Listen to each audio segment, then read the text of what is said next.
You can always buy a cuppa. The link is in the description, and thank you in advance if you do. It's time for another day out. In fact, it's a big day out because it's going over a couple of days. First up, a Bricanti fair in Norfolk. Bricanti, for those of you who don't know, is French for bric-a-brac, but nice bric-a-brac. You could just call it Le Caboot sale.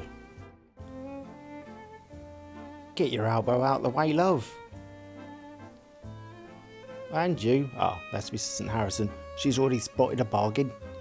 It's a gay pride medal. No, not really. This was back in the days when the rainbow wasn't sullied. Yeah, I don't think that table's going to fit in the back of a Citroen C1. Keep going. There's a common trait amongst all these people here. I wonder if you can spot it. Ah, I knew it wouldn't be long. This is a French market after all. Muggy sods. It is nice to be in a manor house in the country surrounded by your own people looking at nice things.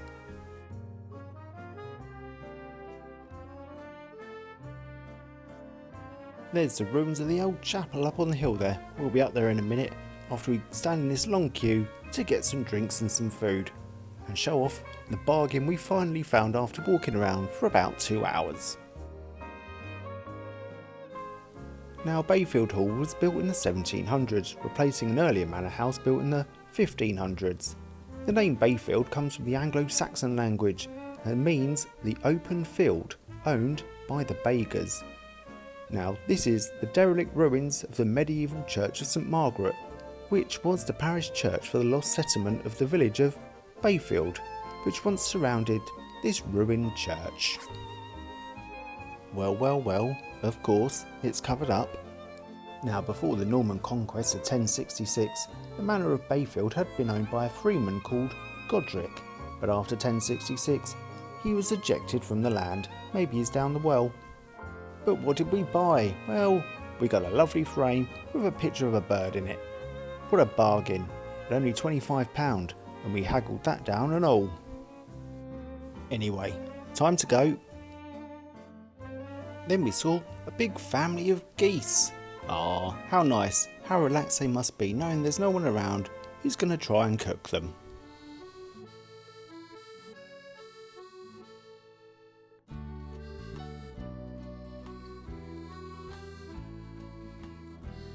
Although it is a good job Miss Dreaming and Kitten aren't with us.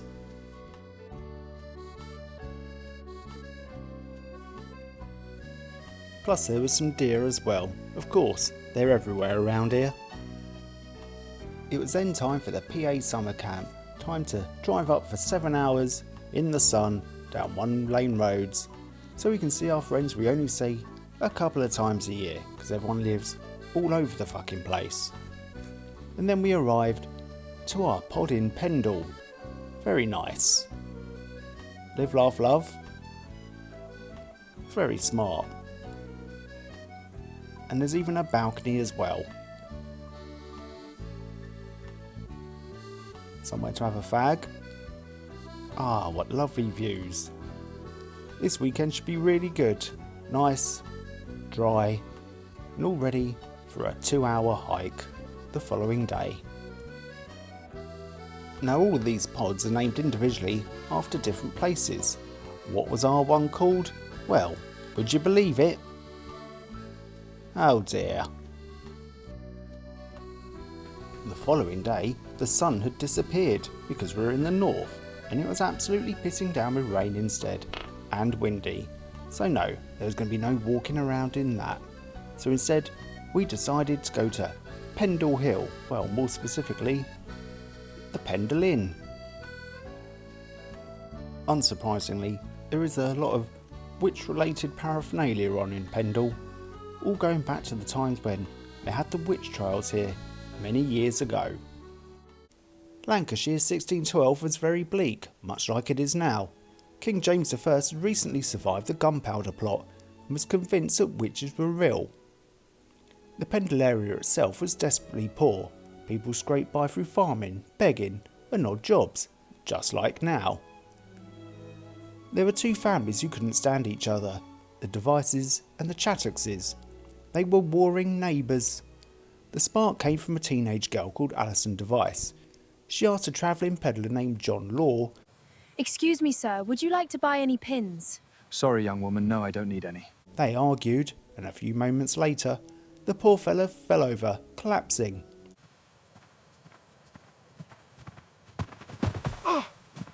Probably from a stroke. However, she thought she'd killed him. And because in the past, the accused often believed in witches just as much as the accusers did. Local magistrate John Norwell smelled a case.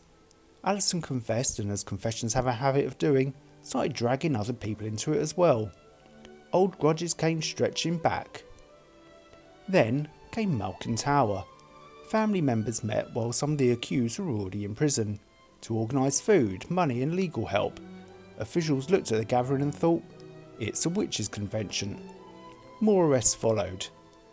Everyone ended up in Lancaster Castle, which was about as cheerful as you'd expect, as it is now, damp, filthy and unpleasant. At the trial, the prosecutor-style witness was a 9-year-old girl, Janet Device, who testified against her own mother, brother and sister. Modern courts wouldn't be doing that now, however, back in 1612, things were different. One by one, the verdicts came back. They're all guilty. 10 people were sentenced to hang. There were no dramatic battles, just ropes, gravity and the end. The entire affair became famous because court clerk Thomas Potts wrote it all down. His account is invaluable. But he wasn't writing an impartial history, he was essentially producing the official victory report. Good news, we've killed the devil's staff. So, were the Pendle witches actually witches? Nah, probably not. Were they poor? Yes. Did they make some gypsy style living selling charms, herbal remedies and claiming supernatural knowledge? Of course they did. Now of course it's become a tourist hotspot full of onlookers, people who are genuinely interested in witches and people who have spent 7 hours in a car to go somewhere wet, where at the same time they could have flew 7 hours and gone to Abu Dhabi in the sun, just like us. And this is the small church on Pendle Hill to cleanse everything we'd seen and experienced walking round in the rain and all this devil worship witchcraft. Amen.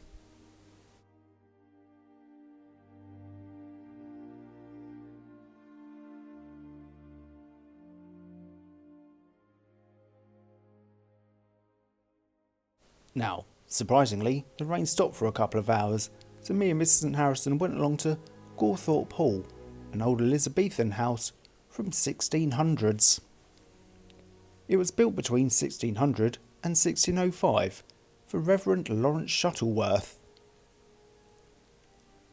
During the English Civil War, Lancashire was divided between the Royalists and the Parliamentarians.